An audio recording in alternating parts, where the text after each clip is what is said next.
মিজোরাম থেকে ত্রিপুরায় প্রবেশের মুখে 6 কোটি টাকার ইয়াবা ট্যাবলেট সহ 2 নেশা ব্যবসায়ী পুলিশের জালে।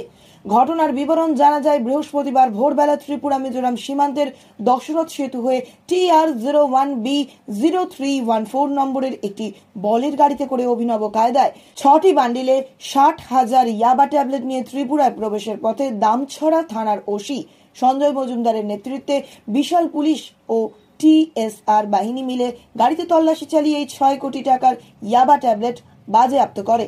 সঙ্গে গাড়িতে থাকা 2 জন নেশা ব্যবসায়ীকে গ্রেপ্তার করেছে পুলিশ।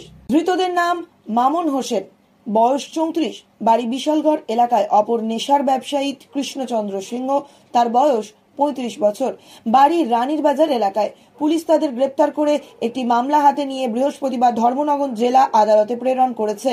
এই ঘটনার খবর পেয়ে এলাকাতে পৌঁছান উত্তর জেলার পুলিশ সুপার ভানুপদ চক্রবর্তী সহ অন্যান্য আধিকারিকেরাও। বিষয়ে দামছড়া থানার ওসি সঞ্জয় মজুমদার জানিয়েছেন, আগামী দিনে দামছড়া সহ পার্শ্ববর্তী এলাকাগুলো দিয়ে এই ধরনের নেশা বিরোধী অভিযান জারি থাকবে। ফটিকরায় থেকে বিকাশ কপালির রিপোর্ট, নিউজ অবিকল।